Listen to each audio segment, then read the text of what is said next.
Hello everyone, welcome back to the TJOmega channel for day 1752 of our daily content grind. It's Monday. It's time for a news roundup, so we should probably talk about the news.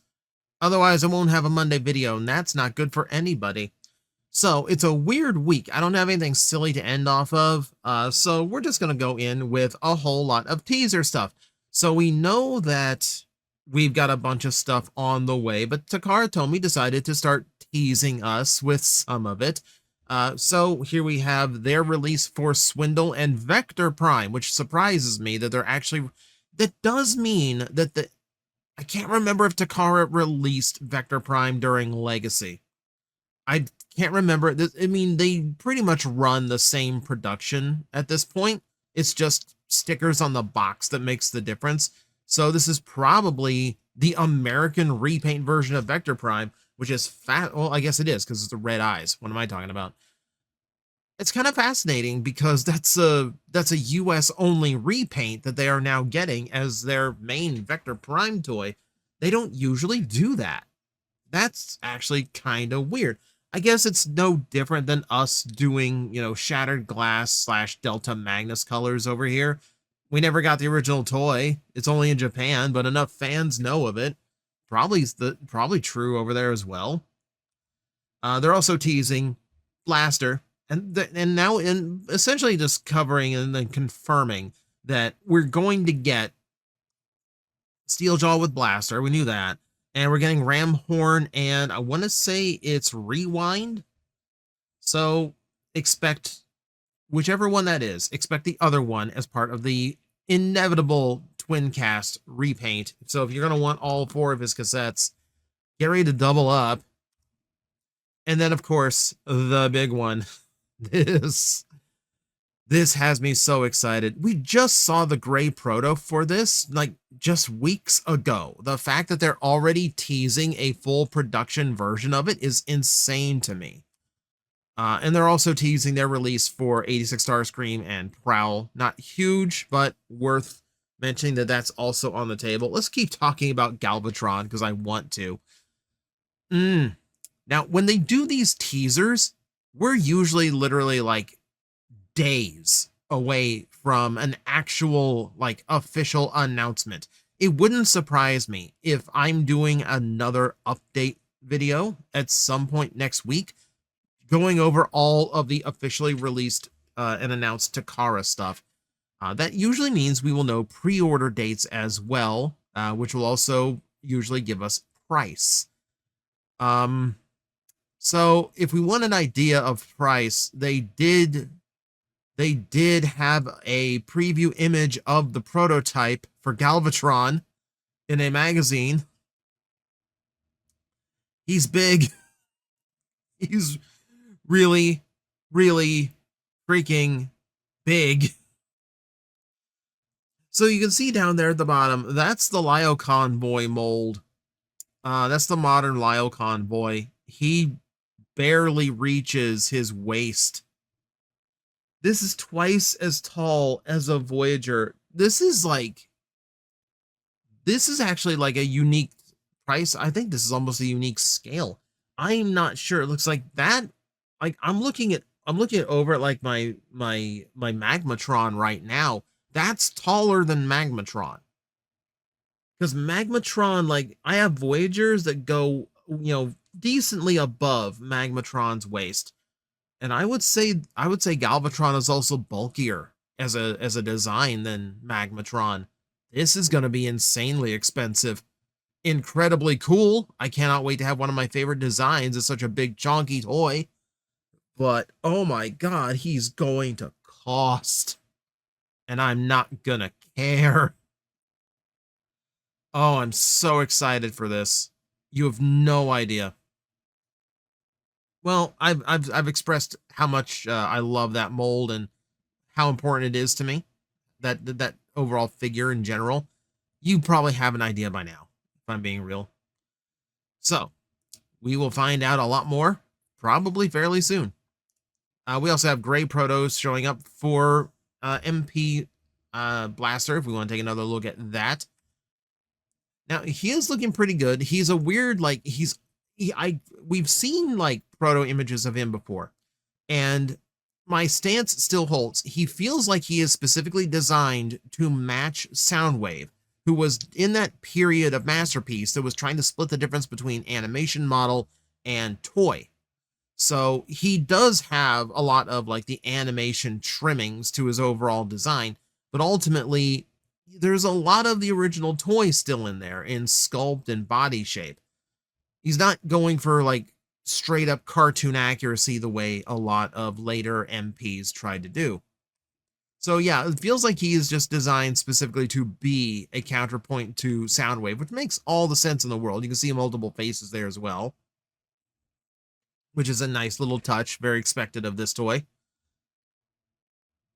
So we will wait and see. Again, it's probably going to be a matter of days before we see the full reveals from Takara. Usually when they do those grayed out preview shots, it's going to be pretty close. So we have another magazine page to talk about. So here's a little design sheet for Project Overgear, basically detailing the overall design process behind this. So from these pages, we find out that an alternator style line was in production with other variations that were being discussed at Takara, and ultimately a alternator-esque line got shot down. Alternators were, let's be real, Binaltech Asterisk, even KISS players, geez, however you want to spell this out, none of them really managed to find a solid foothold in Japan. They struggled to get some of those toys out. So it doesn't surprise me that they would be gun shy about revisiting it. But apparently one of the other ideas to add to it was spun off into what we now have as Overgear. And the fascinating thing about this is that we've seen some of this design work. So we see the helicopter that became Blackout, obviously. We see the big, heavy pickup truck that became Ironhide. We do have a flatbed truck in here that became Optimus Prime, though it's a very small picture, but it does look like it was detailed a little bit differently when they first conceived it, because I'm not sure they even designed it to be Prime at the time. But the point that people are, and I can't zoom it in, the point that people are pointing out is that in the line of like simple prototypes, like just getting like scaling and shape correct, like the earliest prototypes that are on this page, there is a tank. And the tank is not featured yet in any of these toys, meaning a lot of people are speculating that the next Overgear figure is a tank, most likely to be a Megatron, which would be cool to see. I mean, I feel like with being so military vehicle heavy, a tank is inevitable. So it doesn't surprise me that they've already started prototyping for one. It might just be for scaling and just demonstration, but you know, they're not going to let any level of work go to waste here. So yeah, expect a tank. If we don't get repaints next for Overgear, expect a tank after Optimus Prime. And we likely know who it's going to be. As for toys that you can get for a much more reasonable price, if tariffs aren't screwing you over, we have in-hand shots of Rex Blade from Wild King W. This is still very exciting to me. I love the Wild King toy line. I love that it's continuing. I love that it's expanding, and Rex Blade looks like a fantastic figure. So these shots come from a video that demonstrates the transformation, as well as how the toy exactly works. So you see that front wheel there? It will pop off of that fender in order to free spin. But if you close the fender down to lock it in place, you can just pull everything out from underneath the wheel, and it forms into a fully articulated shoulder and forearm. That's really clever. That's really cool. And everything in me went, this is how we get the monster truck Transformers. They've cracked the code. This is how you do it. But no, it does make the toy even a lot more unique. I love that this iteration of Wild King is putting so much focus and attention on just having a really good solid central toy rather than being bare bones basic the way that Optimus and Megatron were, essentially because the line's gimmick kind of depended on it like having a solid base. Now that they've figured that part out, now they are expanding. And as you can see, still does all the Wild King stuff. This looks incredible. I really wish this was easier to get. Oh well, well. We will see. We will see. Man, I'm I'm still one short of the original lineup. It still bothers me. Okay, someone got their hands on the Matrix Leadership. So I know some shops are already warning you that they're about to charge you for pre-orders on this, so get ready to take that hit. But yeah, this, man, obviously there's not a whole lot to look at that we haven't seen already in official in-hand images and production photos. But this thing is gorgeous. This thing is absolutely beautiful. I love that it can open up. I love that it can be displayed when it's opened up. I love that it plays the touch. It's literally like almost perfect for what I want from a Matrix toy. I cannot wait to get a hold of mine. It's a very expensive prop replica piece released by Hasbro themselves, but you know what? I don't care. This is amazing. This is everything I've been waiting for a Matrix toy. Cannot wait. I'm very excited. I'm very excited. All right. All right. On the opposite end of the budget spectrum, we have Cyberworld Cheetor, who is still weird to me. So, yes, it's Cheetor. And you can see in the head sculpt, it's absolutely Cheetor. But he turns into an Arctic wolf now, which is really confusing me. It's like, you had Wolfang. You didn't have to make this Cheetor. Yeah, it's a silly little goofy thing. I mean, it does, like, as a Cyberworld figure, it doesn't look bad. I'll give it that. I mean, it's the translucent blue works with the Arctic white. It's just weird that they would intentionally design him to look like Tigatron and call him Cheetor. It's so confusing. Oh well. It's another one to add to, you know, the simple gimmick line that's going on right now. Like the little kid line. It's kind of like I've come to realize this is kind of a cross between Rescue Bots and like a normal like cartoon Transformer line. It's weird. It's weird, but you know what?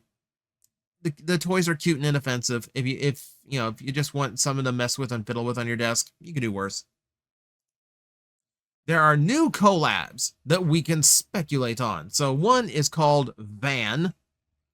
And I mean, if we already weren't guessing like if we weren't already guessing something like the Mystery Machine, because we knew that leaked, but that's a separate thing.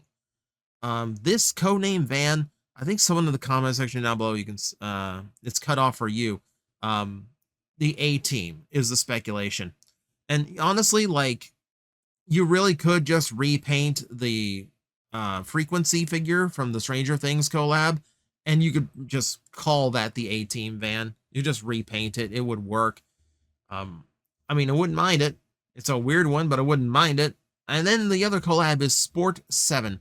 No idea what that one is in the least. 7 likely just indicates, like, a numbering of, like, sport-related Transformer figures. I don't think this is another one of the helmet collabs for the NFL.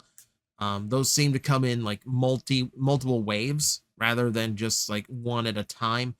And I'm trying to think of anything else. So like we've got a soccer collab going on right now. I'm trying to think if we have any other like sports things going on. Oh well. We can speculate. That's one's gonna be a hot minute before we figure out what exactly that one is. But it looks like they're continuing with the sports-based Transformers. You know what? Outside of some sneaker Transformers, they have never really tapped that. So, you know, go after it. We'll see what the market does.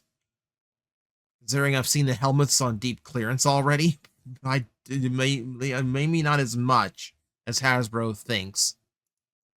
We also saw these listings come up this week, which teased a Tonka Transformers collab of Bumblebee, Megatron, and Transformers assortment. Now, the unfortunate thing is we pretty much have already seen these, and it looks like it is just Tonka vehicles repainted like Transformers. You got a dump truck, you got a yes, I never get this one right. I'm gonna say bulldozer just because what I'm used to, and an excavator. You know, Megatron gets to be the excavator. I want to say these are unique molds. I don't know the Tonka toy line, so it's hard to tell you. But the hell, oh well, okay, no, I just spotted the horns on top of Bumblebee. Yeah, these are new molds. These are new molds. The front ends are designed to specifically resemble the heads of the Transformer characters. Okay, it's a cutesy toy. You know, it's inoffensive. It's okay. I will say this. I think this is at least a little bit more charming than Tonkanator was. Just a yellow, like the yellow repaint of the Constructicons that wasn't the yellow repaint we've been asking for. This is at least a little bit charming. I will give it that much credit. Whether or not an actual one, because like the listing says Bumblebee, Megatron, and then just Transformers assortment. So whether or not these actually do lead to other collabs and the assortment is just these guys, we don't know yet. We don't know yet, but it seems to fit the bill. Actually, I'm just looking at it now. It's probably for just size classes. I need to stop overthinking this. Let's just move on. Oh, it's a Revenge of the Fallen toy. We don't need to think at all anymore. So this is Devastator being done by Prime One Studios. And this Devastator, complete with scrotum, is absolutely massive. Yes, it comes with the twins because they complete the scene. But the statue itself is over 3.5 feet tall. It is absolutely gigantic. And keep in mind how wide Devastator is when I tell you that he's already 3.5 feet tall. So this would be what I believe is what you would call museum scale. Yeah, look at the size of him. He is absolutely enormous, like to a ridiculous point. Yeah, museum master line. Who has the money for one of these right now? Like, seriously, like, I know there's whales in the fandom, but good lord. You've got to be doing so ridiculously well to be able to afford one of these. Or you need to be some crazy, like, successful collector shop. That's what this is. These are produced for collector shops in order to have, like, gigantic show-off pieces. Man, I mean, it's super impressive. Like, you can see, like, they hand-painted everything. Like, they put in a lot of work on these guys, so I will give them credit. I mean, it's incredibly impressive. It's a design I don't like, but I cannot take away from the fact that it is done exceptionally well. It even comes with a vortex mouth that you can swap on. Oh, boy. I think it's more shocking that Skids and Mudflap actually have some kind of new collectible in 2026. It's crazy. Do we have a price on this? I don't see one offhand. Looks like they just showed it off. But yeah, that's going to be a thing. That's going to be a thing. No, I don't think anyone watching this can afford it, but it's going to exist. Let's look at something you might be able to afford, but still on the higher end, because this is Flame Toys Kurakarakuri. You know, if you want a $400 hyper detailed Transformer toy. So they're showing off some of their upcoming stuff. So it is the Galva Lyo Convoy. It is their take on Tarn. We have so many Tarns that you can pick from at this point. Their Die Atlas, which is in their heavily anime-esque detailing line. There's Cyclonus. I'll be real with you, considering Hasbro has shown no interest in really pursuing much of IDW designs, And for how much I like this iteration of Cyclonus, this one, depending on price, might actually be the kind that I would cave on. If I were to only get one, it would probably be this Cyclonus. Oh, also, Shattered Glass Long Arm for some reason. I think they just had the Jazz mold lying around and decided what weird thing can we do with it. So they gave it Shockwave's head, called it Long Arm, and then said it was Shattered Glass on top of that. Such a weird idea. We do have a Shattered Glass Ultra Magnus as well. Still love that heavy duty Magnus from IDW. And I always like the Delta Magnus colors. I mean, it looks super cool. It looks super cool. There's no way I'm ever going to afford any of this, but it's cool to see. Yeah. I just gotta sit and wait and hope that this is actually not too bad. It's gonna be, because it's Flame Toys.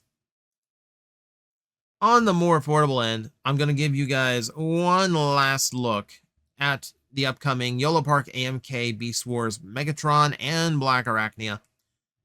Again, they are very, very detailed, very, very articulated for what they are. Fun accessories, really good paint jobs. Yolo Park, like, I don't do videos for them just for the sake of it or for any kind of like branding. I do it, like, I take that sponsorship because they genuinely produce really, really good stuff. And I don't want to accept any kind of brand partnership with anything that I don't think you would enjoy. I want to make sure it is something that is quality and something that is something you would actually want. Like, I'm not going to lie to you about, the quality of a product just to get a payday. So I am telling you this. These are going to come out. These are going to be really good because I have yet to see Yolo Park drop the ball on a release. And with that, we are going to call this a video. So that's your news roundup for the week. Thank you everyone for watching. I will see you next time. Hello everyone, I am Astral Agent Magnetar, a Tokusatsu VTuber, and I am streaming 4 times a week over on Twitch, Monday, Tuesday, and Wednesday afternoons, and a special late night one on late Friday/early Saturday. So come watch, come hang out, and let's make an impact together.